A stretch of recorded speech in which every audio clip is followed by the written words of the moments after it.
నిన్న ఎంబీసీ వాళ్ళు ఫోన్ చేశారు. నేను సోషల్ మీడియాలో నా వీడియో ఒకటి పెట్టాను. దానికి ఎంబీసీ వాళ్ళు ஃபோன் చేసి వాళ్ళు ఇక్కడికి తీసుకురావడం జరిగింది. ஆடு ஜீவிதம் படத்தினுடைய கதை ஒருத்தருக்கு நேர்ல அப்படியே நடந்திருக்குன்னு சொன்னா நம்மளால நம்ப முடியுமா? ஆந்திர பிரதேச பூர்வீகமாக கொண்ட ஒருவர் இங்கிருந்து துபாய்க்கு வேலைக்கு சென்றிருக்காரு. அங்க அவர் சொல்ல முடியாத துயரங்களை அனுபவிச்சிருக்கிறாரு. அதை ஏதோ ஒரு வகையில வீடியோவாக வெளியிட்டு சோஷியல் மீடியால பரப்பி இருக்கிறாரு.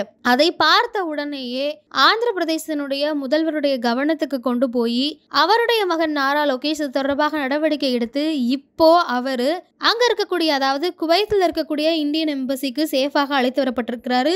ரொம்பவே சீக்கிரமா ஆந்திர பிரதேசத்துக்கும் அழைத்து வரப்படுவார்.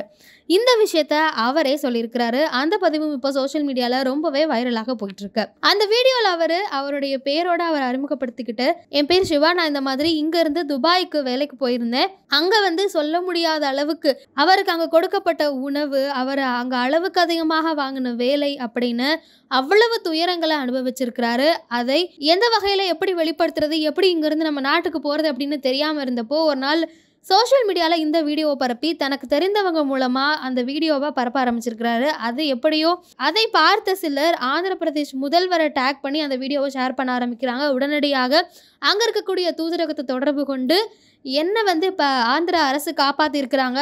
ஆந்திர முதலமைச்சர், தெலுங்கு தேசம் கட்சியினுடைய முதலமைச்சருக்கும் அவருடைய மகன் நாரா லோகேஷுக்கும் நான் என்னுடைய நன்றியை தெரிவிச்சுக்கிறேன் அப்படின்னு கண்ணீர் மல்க அந்த தொழிலாளி பேசி இருக்கக்கூடிய அந்த காணொளி சமூக வலைதளங்களில் ரொம்பவே வைரலாக போயிட்டுருக்கு. ஆடு ஜீவிதம் படத்தில் பிருத்திவிராஜனுடைய நடிப்பு எப்படி எல்லோருக்கும் கண்களில் கண்ணீரை வர வச்சதோ, அதே போல் இந்த தொழிலாளியினுடைய கதையை கேட்கும் பொழுதும் எல்லோருக்கும் கண்ணீர் வருது. அந்த வகையில் தான் அவருடைய இந்த வீடியோ இருக்கிறத பார்க்க முடியுது. చూడండి సార్, నా పేరు శివ. మాది ఇట్లా ఆంధ్ర రాయలసీమ మదనపల్లి దగ్గర చింతపర్తి గ్రామం. చూడండి సార్, నేను కోయేటికి వచ్చాను, ఏదో బతకాలని వచ్చాను. ఇక్కడ చూస్తే చాలా కష్టంగా ఉంది, ఎడార్లు వేసేసారు. నిన్న ఎంబీసీ వాళ్ళు ఫోన్ చేశారు. నేను సోషల్ మీడియాలో నా వీడియో ఒకటి పెట్టాను.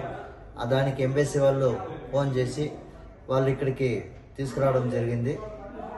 కాకపోతే కొంచెం ఇబ్బందులు, అక్కడ చాలా కష్టపడ్డాను. ఇక్కడికి ఆఫీస్ దగ్గరికి వచ్చాను, సార్ వాళ్ళు తీసుకొచ్చారు. కొంచెం కాకపోతే వాళ్ళు సాయం చేశారు.